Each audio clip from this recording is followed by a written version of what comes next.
पिछले क्लास में हमने वेक्टर्स के बारे में काफ़ी कुछ देखा था।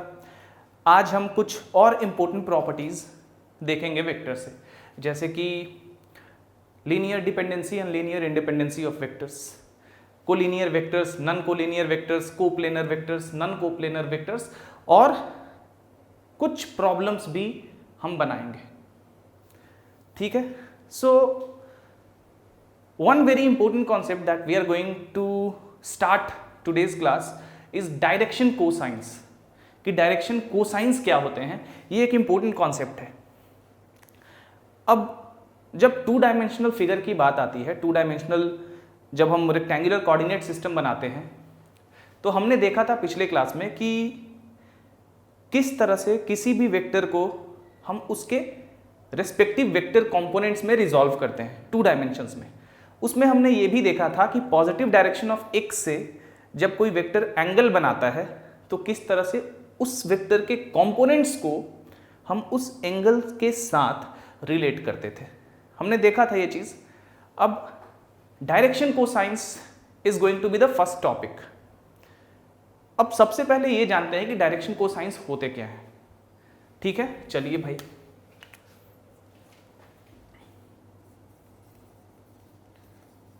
Direction cosines.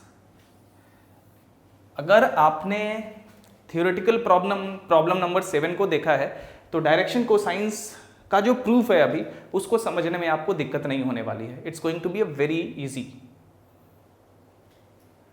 चलिए, अब डायरेक्शन कोसाइंस होता क्या है। Direction cosines are the cosines of those angles which a vector makes with the positive direction of x axis, y axis and z axis respectively। उन एंगल्स के कोसाइंस होते हैं जिन angles को कोई vector positive direction of x, y और z से respectively बनाता है। चलिए सबसे पहले इसका थोड़ा फिगर बना के हम समझते हैं कि ये होता क्या है। टू डायमेंशन जब हम पढ़ते थे, टू डायमेंशन में हमने देखा था कि कोई वेक्टर होता था इस तरह से ये वेक्टर a है, तो इसका एक कंपोनेंट होता था x की तरफ, जिसको हम नाम देते थे ax जनरली i, और ये जो होता था इसको हम नाम देते थे ay j। ये अल्फा एंगल होता था हमारा। तो हमने देखा था कि किस तरह से ये जो है इसको हम इस एंगल अल्फा को इस वेक्टर के मैग्नीट्यूड के साथ रिलेट करते थे। तो क्या होता था, cos alpha is equal to ax by a, that implies ax is equal to a cos alpha. Similarly ay is equal to a sin alpha। ऐसे करके रिलेट करते थे। अब जो हम डायरेक्शन को साइंस में बात करेंगे वहां पे 3 डायमेंशन में बात करेंगे, और यहां पे एंगल को हम दिखा रहे थे कि पॉजिटिव डायरेक्शन ऑफ x के साथ बन रहा है, लेकिन डेफिनेटली एंगल जो है इसका पॉजिटिव डायरेक्शन ऑफ y के साथ भी तो बन सकता है। तो जब एंगल पॉजिटिव डायरेक्शन के y के साथ मान लीजिए ये बीटा बना रहा है, तो ये cos बीटा, ये है direction cosine along the y axis, direction cosine of the angle which the vector a makes with the positive direction of y axis। उसी तरह ये जो cos अल्फा है ये क्या है, direction cosine of the vector a, sorry direction cosine of the angle alpha which this particular vector makes with the positive direction of x axis। अब उसी तरह जब हमारे पास एक तीसरा डायमेंशन आएगा z एक्सिस का, तो वो z एक्सिस के साथ भी ये वेक्टर एक एंगल बनाएगा। तो जब उस एंगल को भी हम इंक्लूड कर लेंगे तो उस पर्टिकुलर एंगल का कोसाइन क्या हो जाएगा, direction cosine of that particular angle which the vector a makes with the positive direction of z axis. तो यही डायरेक्शन कोसाइन होता है, उन एंगल्स का कोसाइन जो कोई वेक्टर, जिन एंगल्स को कोई particular vector positive direction of x, y and z axis में बनाता है, या positive direction of x, y और z के साथ बनाता है। चलिए इसके फिगर को समझते हैं। अगर पिछला आपको थियोरेटिकल प्रॉब्लम 7 का फिगर याद है तो सेम फिगर यहां पे बनने वाला है। चलिए भाई इसको क्या करते हैं, इसको एक प्रॉब्लम की तरह हम लेते हैं, इसको एक प्रॉब्लम की तरह मैंने लिखा है। सबसे पहले इस प्रॉब्लम को देख लीजिए और यहीं से डायरेक्शन कोसाइंस को हम प्रूफ कर देंगे। चलिए भाई, डिटरमाइन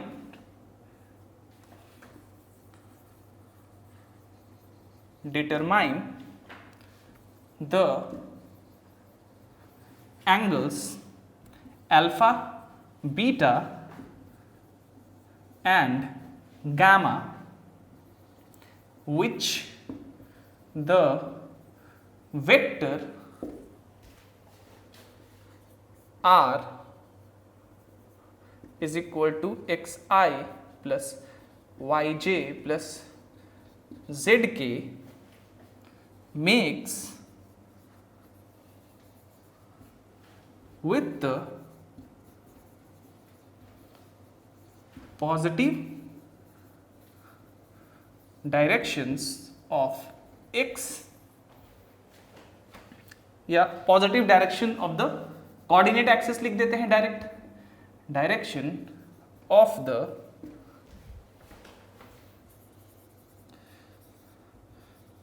कोऑर्डिनेट एक्सिस। ठीक है, कोऑर्डिनेट एक्सिस का क्या, एक्स वाई और z axis, positive direction of x Y and Z axis. चलिए, क्योंकि यहाँ पे पॉजिटिव डायरेक्शन लगाया हुआ है तो कोऑर्डिनेट एक्सिस, जब यहाँ पे एक्सिस लग गया प्लूरल, तो आपको समझ लेना होगा कि अब अल्फा बीटा गामा 3 एंगल है, 3 डायमेंशंस। ठीक है, तो इसका मतलब है कि positive direction of Y X Y and Z axis. चलिए, and show that cos alpha cos square alpha plus cos square beta plus cos square gamma is equal to 1। अब ये cos alpha cos beta और cos gamma क्या है, cos alpha cos beta cos gamma, ये क्या है, यही direction cosines है एंगल्स अल्फा बीटा और गामा के लिए। और ये एंगल्स अल्फा बीटा और गामा किस डायरेक्शन में है, किस डायरेक्शन में बन रहा है, अल्फा जो है ये पॉजिटिव डायरेक्शन ऑफ एक्स के साथ बन रहा है, बीटा जो है ये पॉजिटिव डायरेक्शन ऑफ वाई के साथ बन रहा है, और सिमिलरली गामा जो है ये पॉजिटिव डायरेक्शन ऑफ जेड के साथ बन रहा है। तो these cosines of these respective angles are called direction cosines. चलिए अब इसको बनाते हैं, ये पहले लिख लीजिए, मैं इसको इरेज कर दूंगा। चलिए बनाते हैं।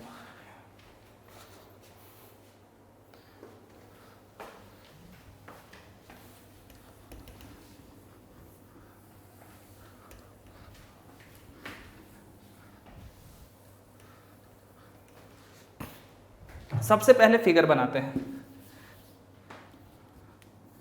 तो जैसा कि मैंने कहा था कि अगर आपने थियोरेटिकल प्रॉब्लम 7 देखा है तो वही फिगर यहां पे बनने वाला है।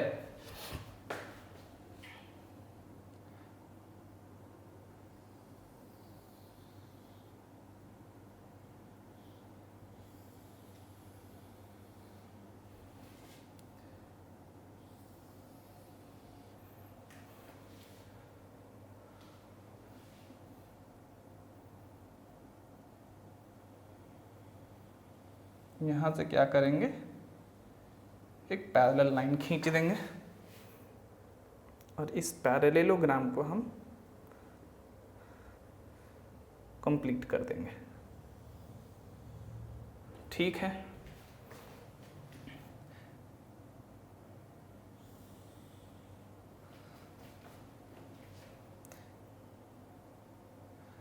यहाँ से हम एक और पैरेलल लाइन खींचेंगे और इसके पैरेलल में एक लाइन इसमें इस तरह से ले जाएंगे। कोई दिक्कत नहीं है, ये फिगर बनाने का तरीका है एक्चुअली। यहां से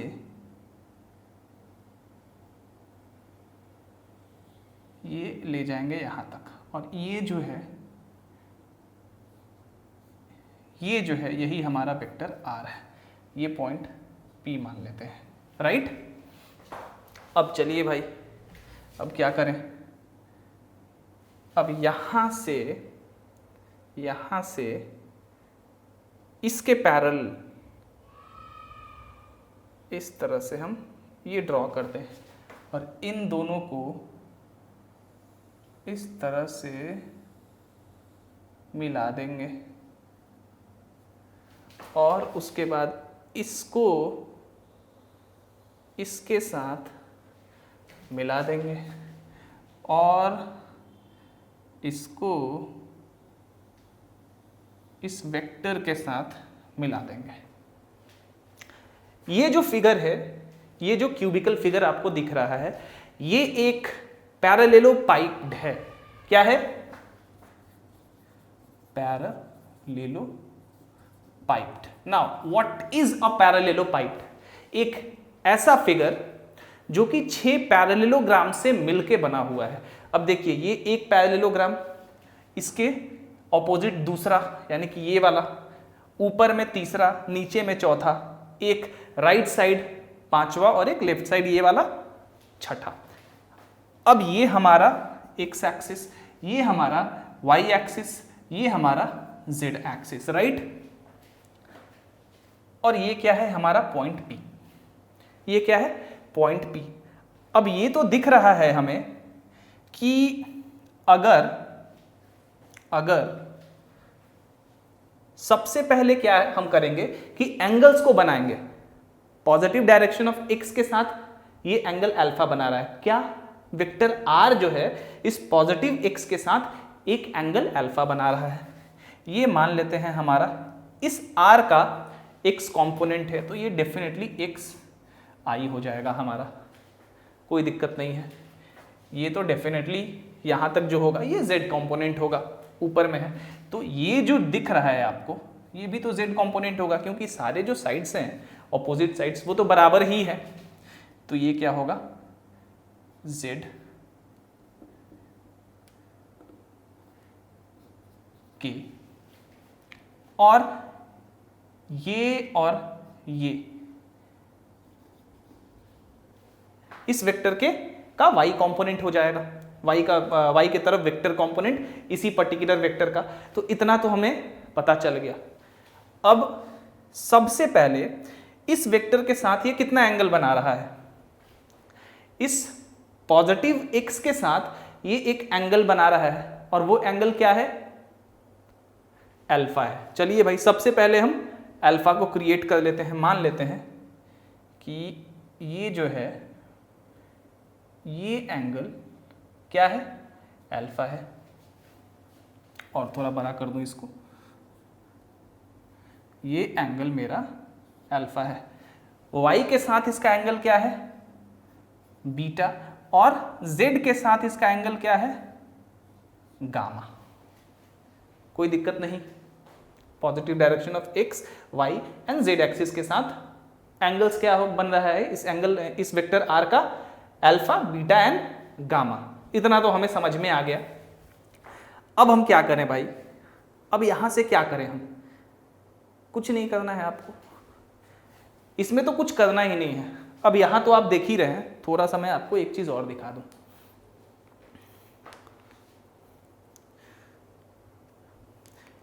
अब ये है x, इसको x समझिए, डेफिनेटली 3 डायमेंशनल है, तो ये पॉइंट P है। इसको तो कुछ नाम दे देते हैं, P Q R S T U V, ठीक है। इसका हमने नाम दे दिया। P का कोऑर्डिनेट डेफिनेटली क्या हो जाएगा? x y z। तभी तो इसके ये रिस्पेक्टिव वेक्टर कंपोनेंट्स हैं x i y j और z के। P का कोऑर्डिनेट x y z है, इसके बारे में हमने पहले से देख लिया है। अब अगर ये वेक्टर r है तो ये P है, P से आप डायरेक्ट x पे एक परपेंडिकुलर खींच सकते हैं ना। P से ये जो P है इससे डायरेक्ट आप x पे एक परपेंडिकुलर लाइन खींच सकते हैं।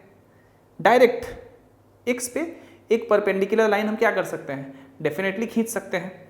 अब द थिंग इज, ये जो P होगा, ये जो P होगा, ये P होगा कहां पे? सबसे पहले तो ये समझिए, ये जहां है ये पॉइंट, ये जो साइज है इसके x कंपोनेंट का, ये जो वेक्टर कंपोनेंट है इस वेक्टर r का, डेफिनेटली P जो है जस्ट इसके ऊपर होगा।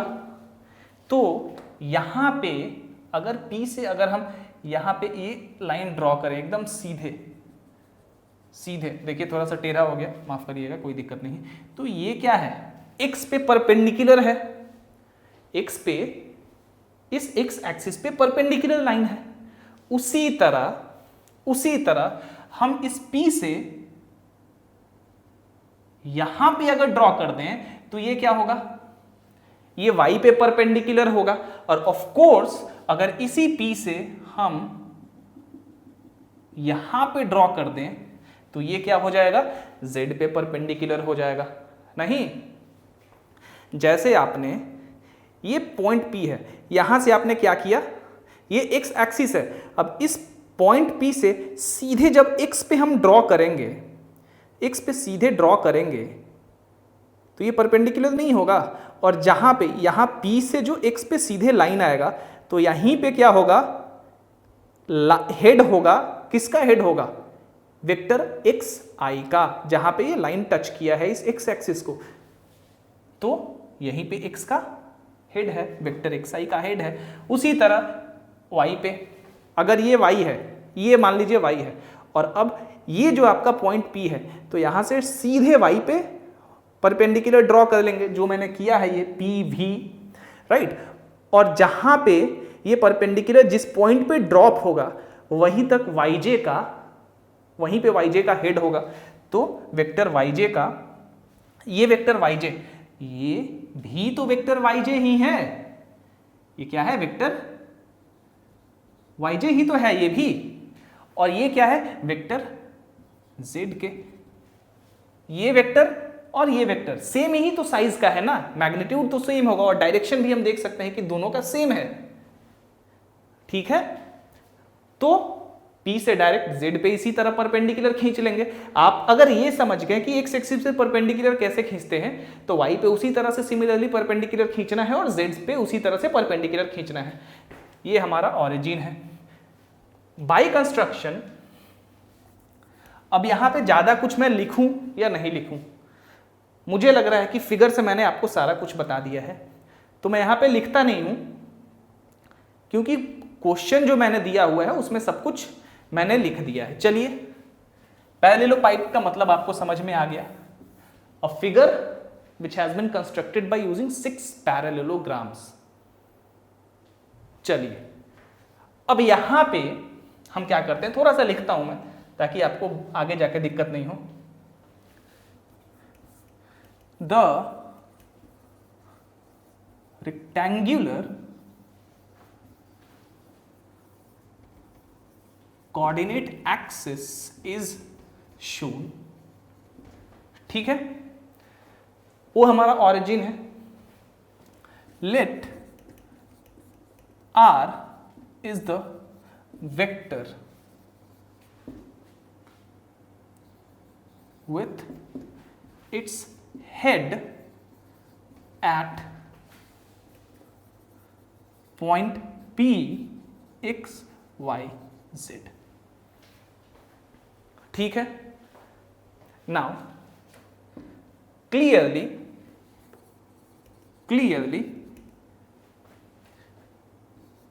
R is equal to x i plus y j plus z के।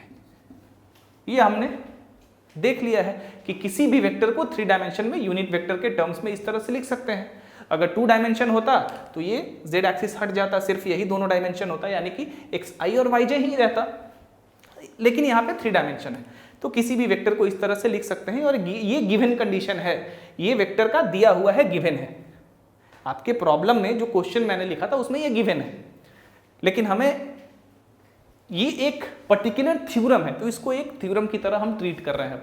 वो तो मैंने प्रॉब्लम लिखवा दिया, लेकिन उसको आप ये समझिए कि वो एक थ्योरम है, उसको प्रॉब्लम नहीं, उसको आप लिख लीजिएगा डायरेक्शन कोसाइंस या ऐसे करके थ्योरम डायरेक्शन कोसाइंस, उसके बाद जो प्रॉब्लम है उसको लिख लीजिएगा। तो that actually work as a theorem.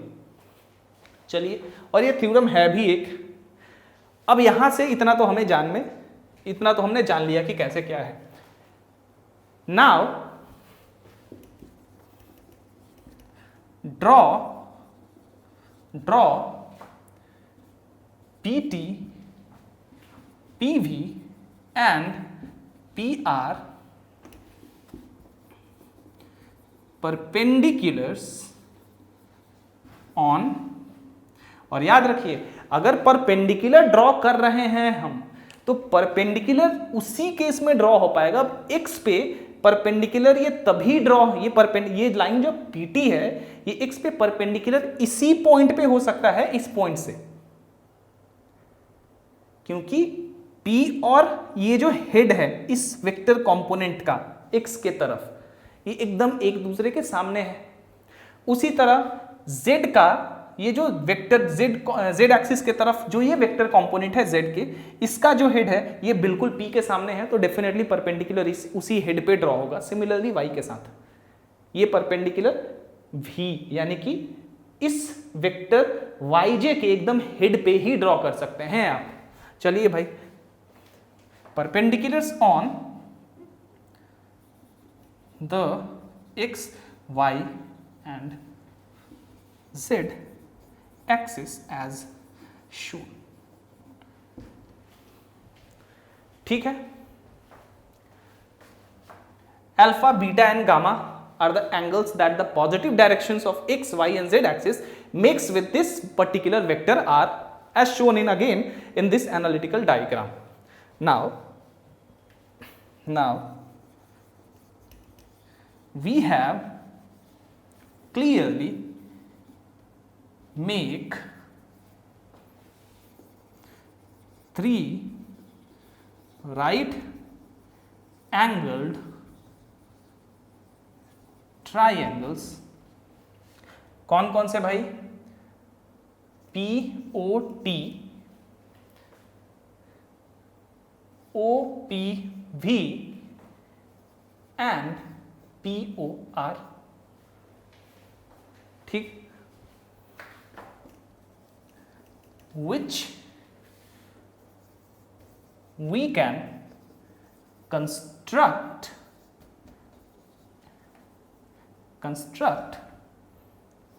as alone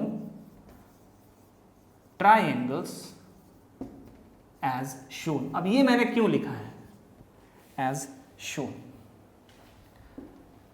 तीन राइट एंगल ट्रायंगल बन रहा है। अब इन तीनों राइट एंगल ट्रायंगल को हम अलग अलग तो दिखा सकते हैं ना भाई, as shown। as shown क्यों लिखा? क्योंकि अब मैं जा रहा हूं इसको दिखाना है। सबसे पहले POT को दिखाते हैं। P, अब ये परपेंडिकुलर है और परपेंडिकुलर के ऑपोजिट वाला साइड हमेशा हाइपोटेनस होता है, तो OP जो है हमारा यहां पे हाइपोटेनस है, याद रखिएगा। तो ये हो गया O। सबसे पहले तो हम परपेंडिकुलर इस तरह से राइट एंगल ट्रायंगल ड्रॉ कर लें, ठीक है। ये हमारा क्या है? ये वेक्टर, इसको इस तरह से दिखाते हैं ताकि R को इसी तरह से दिखाया जा सके। चलिए भाई, कोई दिक्कत नहीं है। ये हमारा क्या है? OP, और R का मैग्नीट्यूड इस तरह से दिखा सकते हैं हम, और ये क्या है? T। अब ये T है तो OT क्या है? अब ये OT जो है वेक्टर फॉर्म में इस तरह से लिखा जाएगा, तो OT is equal to XI है। यहां तक तो कोई दिक्कत नहीं है, बिल्कुल दिक्कत नहीं है। अब OT is equal to XI है, तो OT का मैग्नीट्यूड क्या होगा? सिर्फ X। इसके बारे में हमने पढ़ा है, लेकिन फिर से आपको बता देता हूं। अब देखिए, एक बार में ये सब क्लियर नहीं होगा, डेफिनेटली आपको 2 बार 3 बार 4 बार बनाते रहना होगा। You have to imagine things, क्योंकि मैथमेटिक्स में जैसे जैसे आप आगे बढ़ेंगे ना, तो आपको इमेजिन तो करना होगा, क्योंकि मैथ्स में इस तरह से कुछ नहीं होगा, ना ही फिजिक्स में होगा। You have to imagine things, ठीक है। और एक बार में मत समझिए कि एक बार में ऐसा होता है कि बहुत से होंगे ऐसे माइंड्स होंगे जो कि एक ही बार में ग्रैब कर लेते हैं, बट वो सबके साथ नहीं है। मेरे साथ वैसा नहीं था, मुझे बार बार इसको प्रैक्टिस करना पड़ा, तब मुझे पता चला कि इस तरह से होगा। ठीक है, हो सकता है कि आप एक ही बार में सब कुछ समझ ले, बहुत अच्छी बात है। हो सकता है कि आपको पहली बार में ज़्यादा नहीं समझ में आए, तो आपको दो काम करना है। You have to ask me again, and before asking me anything try to imagine things. एक बार समझना है आपको, और ठीक है, और अच्छे बुक्स हमेशा अपने साथ रखिए, मैं बता दूंगा। चलिए भाई, अब यहां पे ओटी क्या हो गया, x हो गया। उसी तरह से एक और फिगर आपका बनेगा, और वो फिगर कौन सा बनेगा, चलिए देख लेते हैं इसको भी। वो फिगर बनेगा आपका OPV। अब यहां 90 डिग्री है तो यहां भी OP हाइपोटेनस है, OP और यहां पे V, कोई दिक्कत नहीं है। OV क्या है आपका, Y है, Y है, क्योंकि Y वेक्टर YJ का मैग्नीट्यूड Y, यहां मैग्नीट्यूड की ही बात हो रही है। फिर R, वेक्टर R का मैग्नीट्यूड। PV से हमें कोई मतलब है नहीं, ये एंगल हमारा अल्फा, ये एंगल हमारा बीटा, कोई प्रॉब्लम नहीं, एकदम होनी चाहिए। उसी तरह ये जो है, ये क्या है हमारा, यहां 90 डिग्री है Z पे, यानी कि यहां भी OP हमारा हाइपोटेनस है। ऑफ कोर्स OP हाइपोटेनस ही होने वाला है हर बार। ये R हो गया, और यहां पे ये कैपिटल R, जहां की 90 डिग्री परा है, तो OR हमारा क्या है, Z। अब कोई प्रॉब्लम नहीं होनी चाहिए। Now first write down all these things.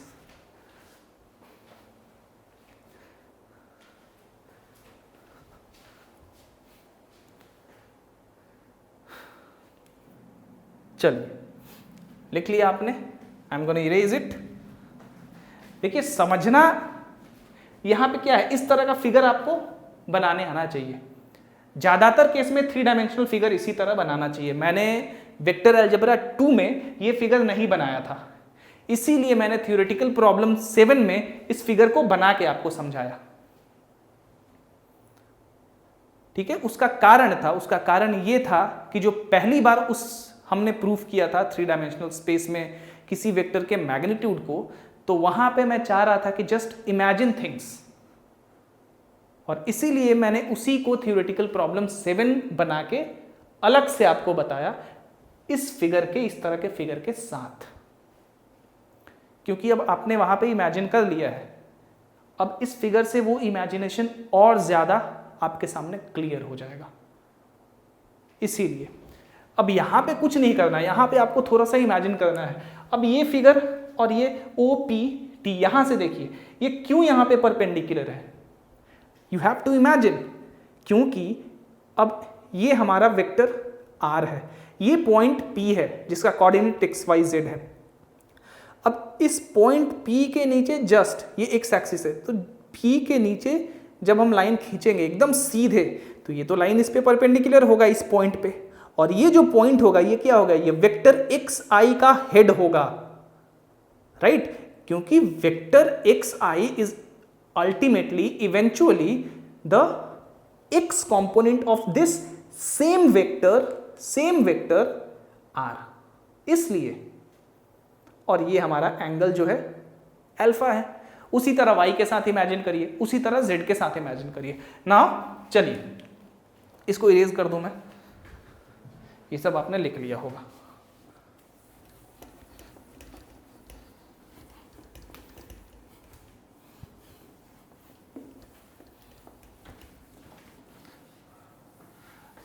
अब आपका जो 11th और 12th का होगा उसमें इसका काम नहीं है, बट जैसे ही आप हायर मैथमेटिक्स के लिए जाएंगे तो ये एक इंपॉर्टेंट कॉन्सेप्ट बन जाता है वहां पे।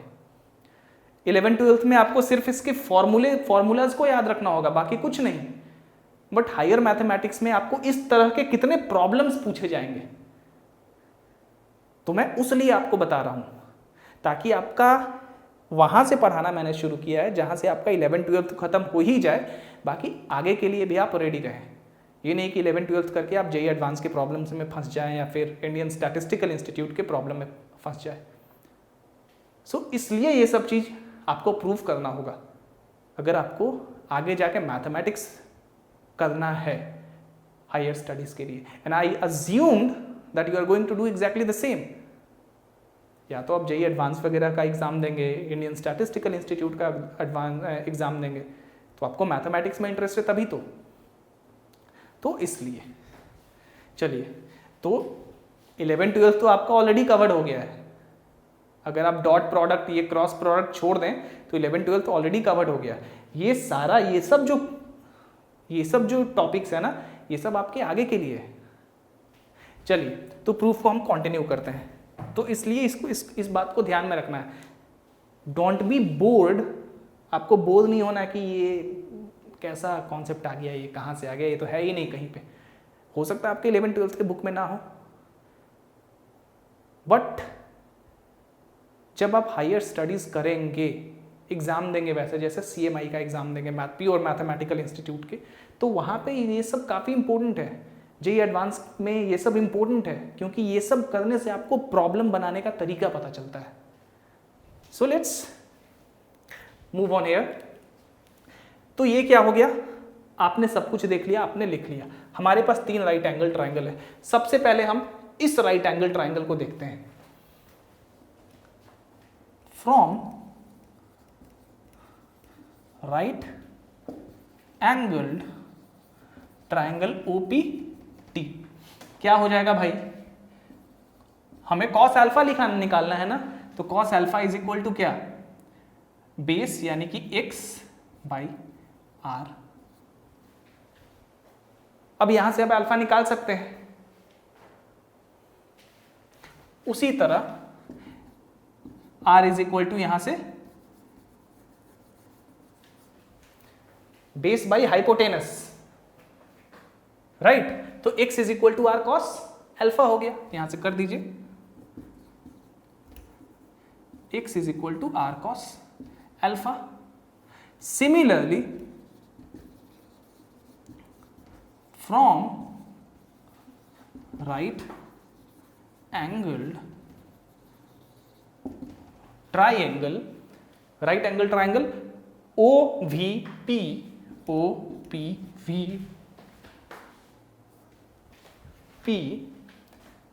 and OPR cos beta is equal to क्या हो जाएगा आपका, y/r।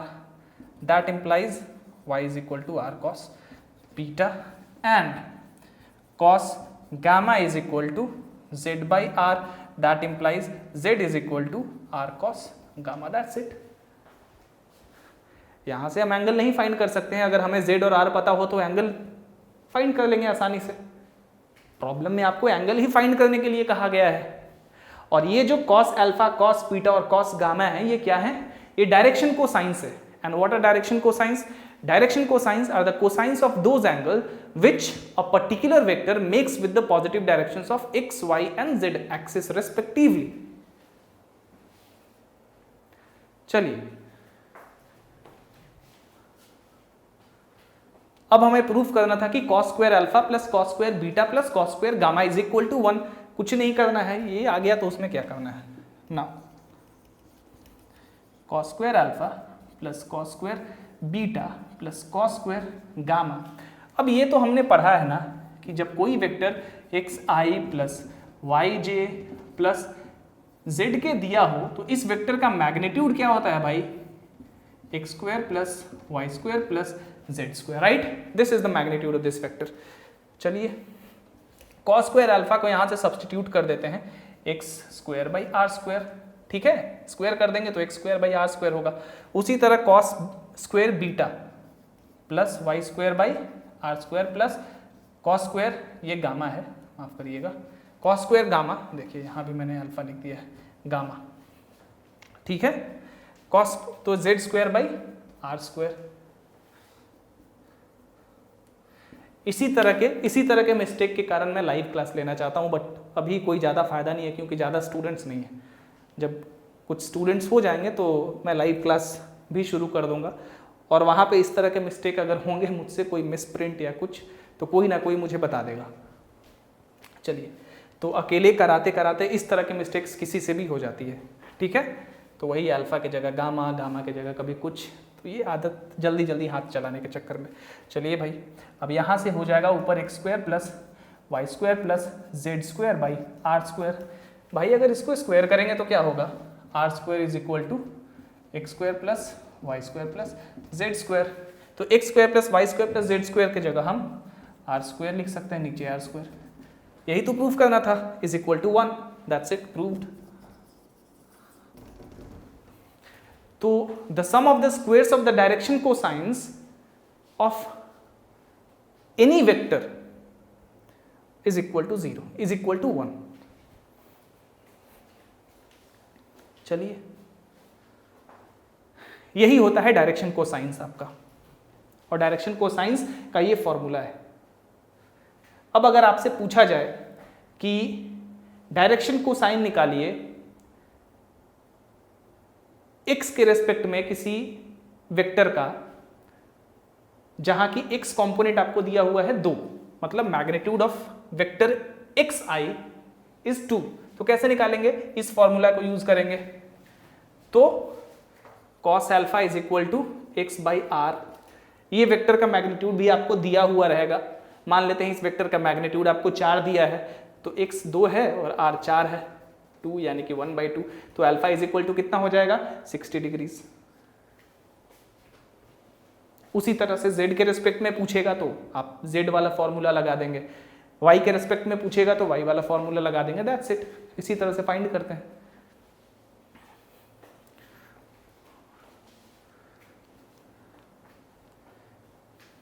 चलिए आगे बढ़ते हैं। Now comes a very important concept called linear dependency या लीनियर इंडिपेंडेंसी ऑफ वेक्टर्स। ये क्या होते हैं भाई, देखते हैं। इसके लिए सबसे पहले लीनियर कॉम्बिनेशन ऑफ वेक्टर्स पढ़ना जरूरी है। अब लीनियर का मतलब तो हमें पता है, इक्वेशन में लीनियर मतलब ऐसे इक्वेशन, फर्स्ट डिग्री का इक्वेशन को हम कहते हैं लीनियर इक्वेशंस। यहां भी एक्चुअली वही मतलब है, एक तरह से देखें तो ये भी एक मान सकते हैं कि फर्स्ट डिग्री का इक्वेशन ही बनने वाला है। चलिए, ये आपने कर लिया होगा, इसको इरेज कर देता हूं।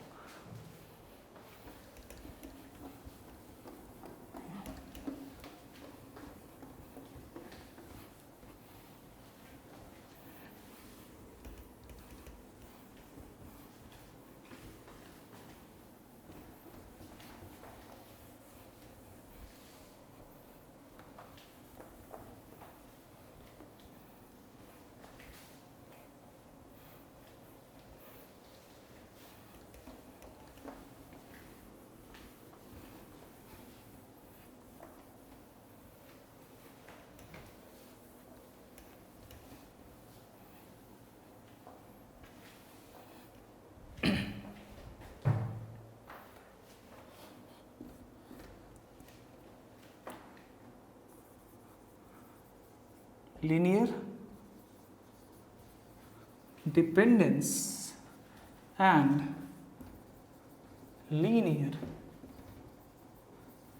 independence of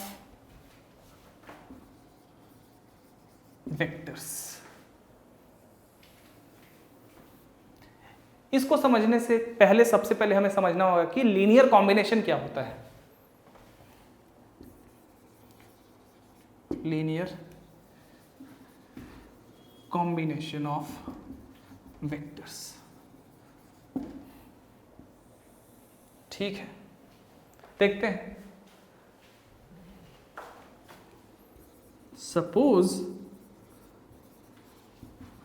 the vectors a1, a2, a3 and so on to an, ठीक है, ये इन वेक्टर्स हैं and the scalars a1, a2, a3 and so on to an। ये स्केलर्स हैं, वेक्टर्स नहीं है।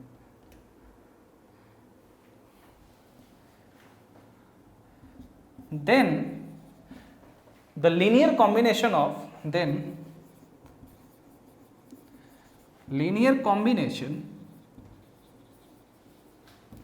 of the vectors a1, a2 and so on to an is a new vector such that, new vector का कुछ नाम दे देते हैं, new vector b such that vector b is equal to a1 vector a1 plus a2 vector a2 plus a3 vector a3 and so on to plus an vector an. यही linear combination of vectors होता है। जब vectors के scalar products को एक साथ add कर देते हैं तो वही linear combination of vectors, given vectors कहलाता है। ठीक है,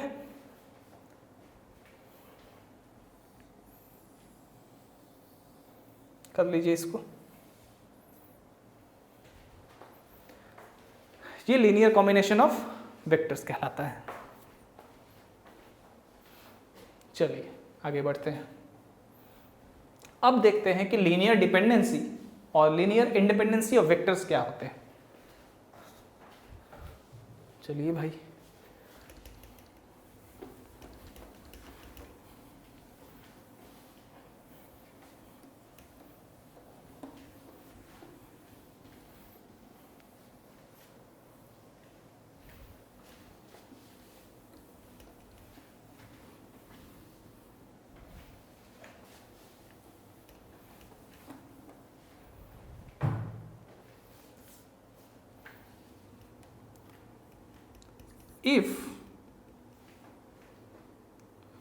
if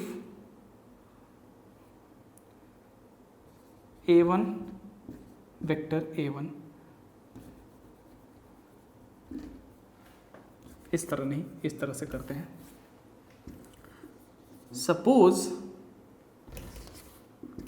suppose vectors a1 a2 and so on to vector an,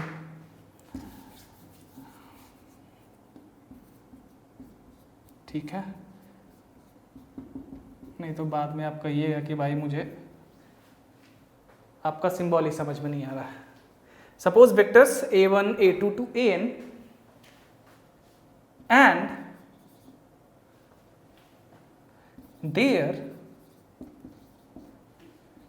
exists, इस तरह से नहीं, इस तरह से नहीं, और अच्छे से इसको लिखना जरूरी है।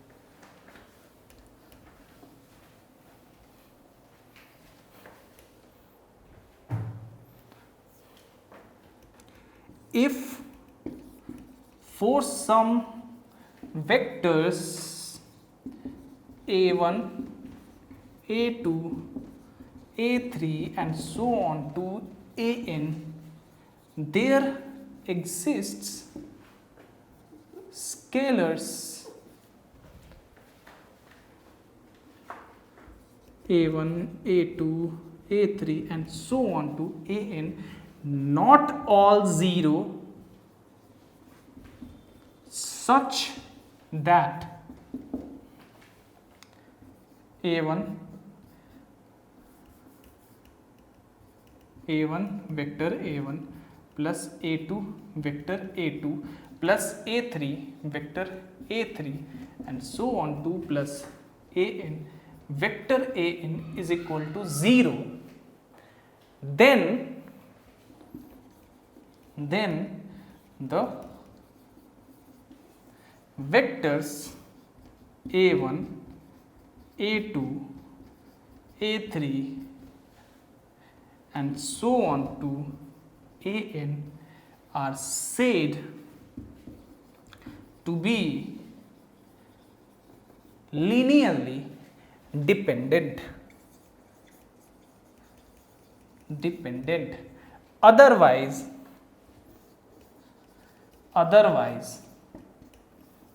the vectors यानी कि इन्हीं वेक्टर्स की बात कर रहा हूं, are linearly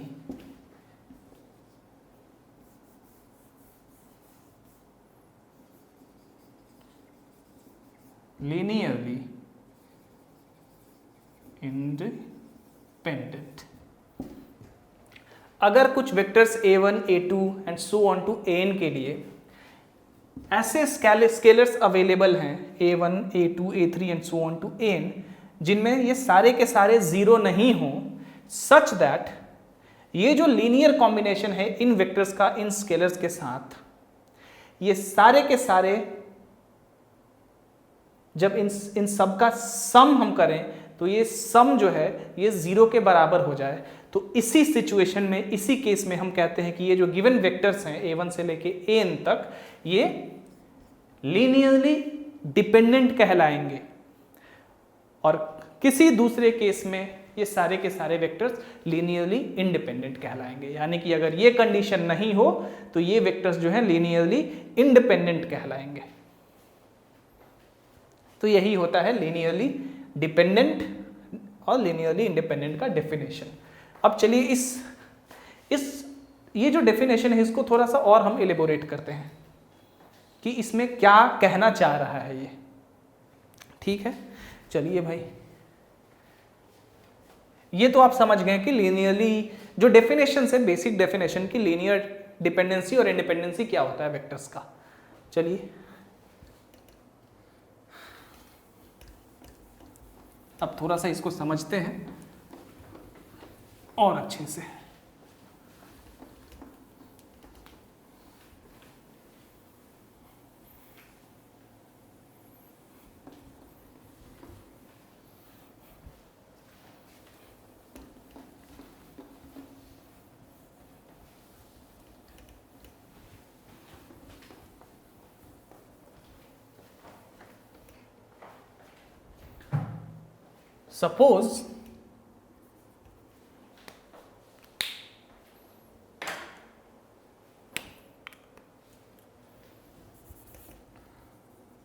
Suppose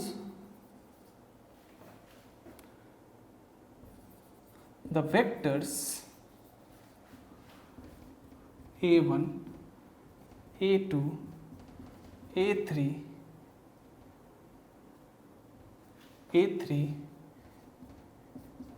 a4 and so on to an. Let, if there exists unknown scalars x1, x2, x3 and so on to xn, such that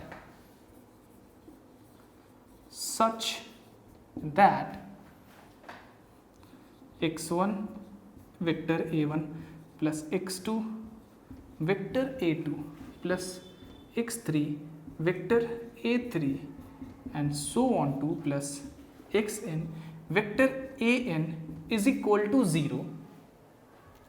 ठीक है, इज इक्वल टू 0। अब यहां पे स्केलर्स अननोन है, हम नहीं जानते कि ये क्या है, लेकिन अब ये एक लीनियर कॉम्बिनेशन ऑफ वेक्टर्स है। लीनियर कॉम्बिनेशन ऑफ वेक्टर्स का जो रिजल्टेंट है, यानी कि जो रिजल्ट है वो हमारा 0 है। कुछ स्केलर प्रोडक्ट्स हैं यहाँ पे, इन सबको जब हम ऐड कर रहे हैं तो ये 0 आ रहा है, बट हमें नहीं पता है कि ये स्केलर्स के वैल्यूज क्या है। We don't know anything about them, but by seeing this particular equation, इतना तो हम कह सकते हैं कि इस इक्वेशन का एक सॉल्यूशन तो हमेशा होगा। और वो सॉल्यूशन कौन सा होगा? Definitely x is equal to 0। अगर आपके पास x b is equal to 0 है, एक छोटा सा उदाहरण दे रहा हूं जहां की b कोई रियल नंबर है, डेफिनेटली ये एक लीनियर फॉर्म में लिखा हुआ है, तो x का एक तो सॉल्यूशन होगा और वो होगा x इज इक्वल टू 0। तभी तो 0 से b को मल्टीप्लाई करेंगे तो आपका 0 आ रहा है। उसी तरह से अगर यहाँ पे xb plus ay is equal to 0 है तो यहाँ पे डेफिनेटली x और y का एक सॉल्यूशन तो हमें मिलेगा और वो होगा 0, यानी कि x 0 और y भी 0, राइट। उस केस में भी ये लीनियर इक्वेशन 0 होगा क्योंकि x into b 0 plus y यानी कि 0 इंटू ए 0। अगर उसी से यहाँ पे हम देखें तो इस इक्वेशन के लिए एक सॉल्यूशन तो हमेशा एग्जिस्ट करेगा और वो क्या होगा कि ये जितने x1, x2, x3 हैं ये सारे के सारे 0 हो जाएं। This equation has always one solution.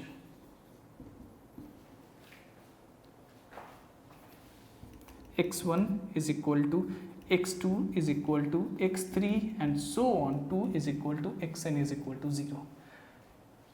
0 तो एक सॉल्यूशन हमेशा होगा।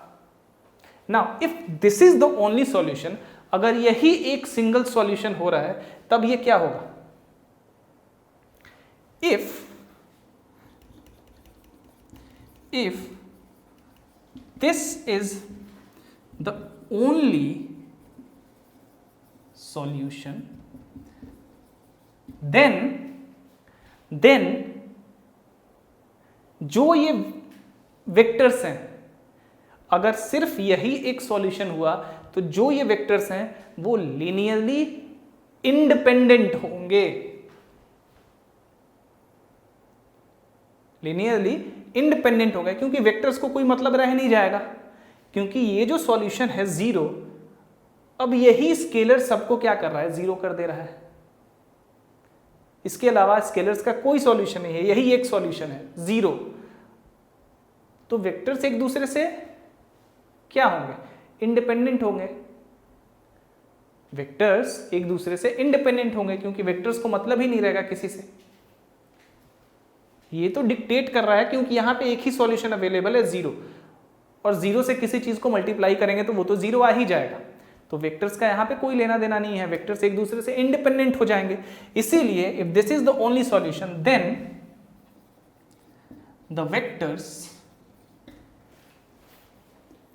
a1, a2 and so on to an are linearly independent, ध्यान दीजिए इंडिपेंडेंट नॉट डिपेंडेंट,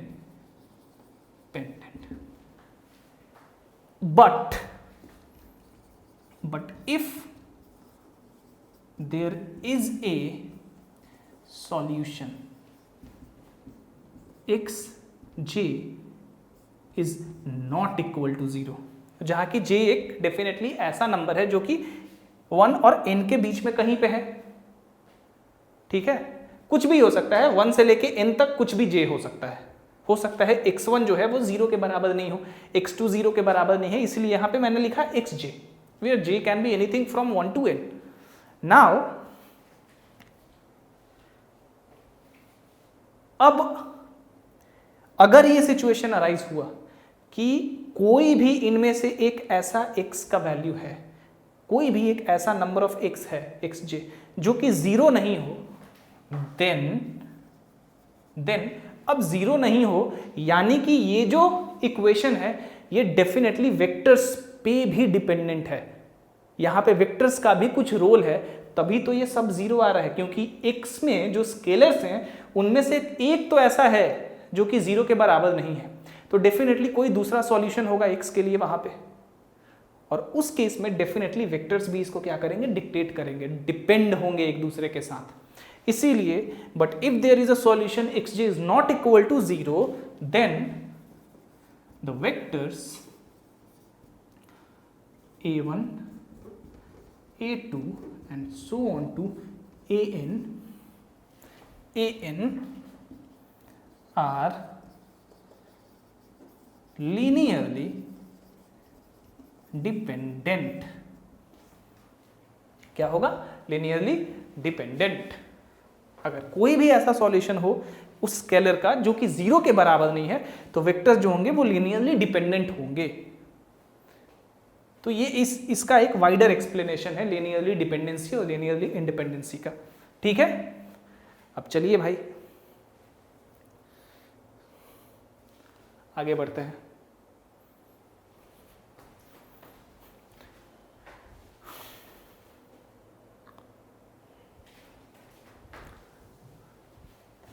ठीक है, इसको आपने लिख लिया है।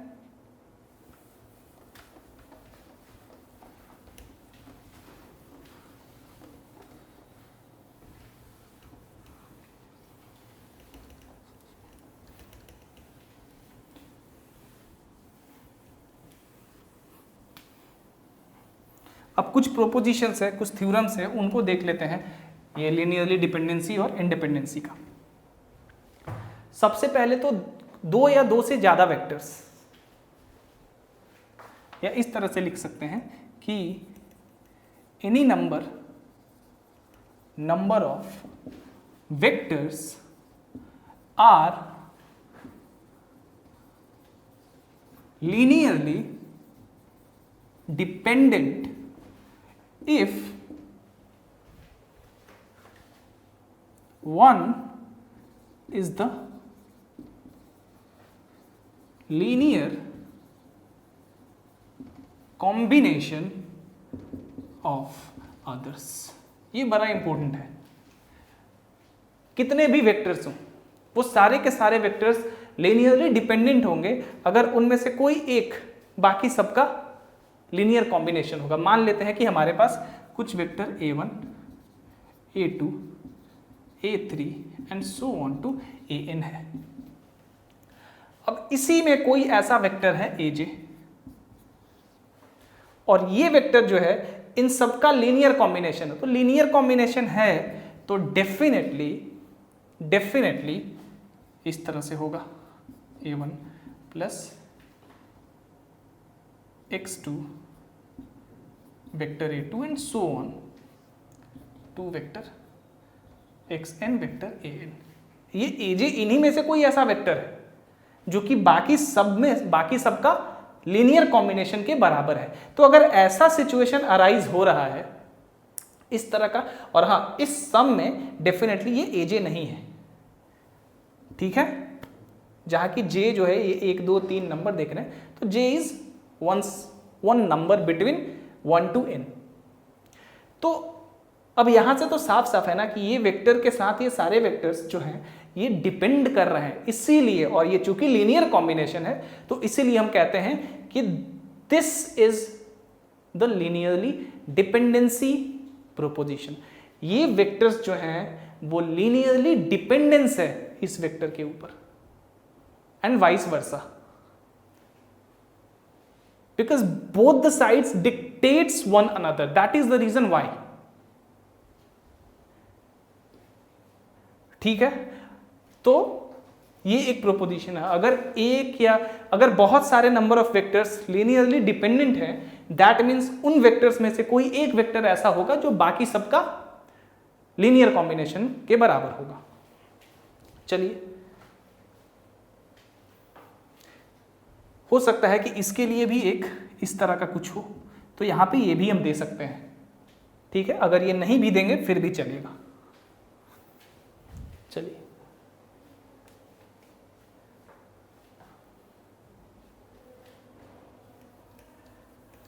आगे बढ़ते हैं और एक प्रोपोजिशन देख लेते हैं कि 2 वेक्टर्स, ये पहला प्रोपोजिशन, ये दूसरा, any 2 vectors a and b are linearly dependent if ये दोनों वेक्टर्स लीनियरली डिपेंडेंट होंगे। अब इसको थोड़ा सा सोचिए कि किस केस में लीनियरली डिपेंडेंट होंगे ये दोनों वेक्टर्स एक दूसरे के साथ। क्या हो कि ये लीनियरली डिपेंडेंट हो? साफ साफ है, if one is the multiple of the other, अगर इनमें से कोई दूसरे का मल्टीपल हो, that means a is equal to m b हो, where m is some kind any scalar, और vector b is equal to n b हो, where m and n are some scalars, that's it।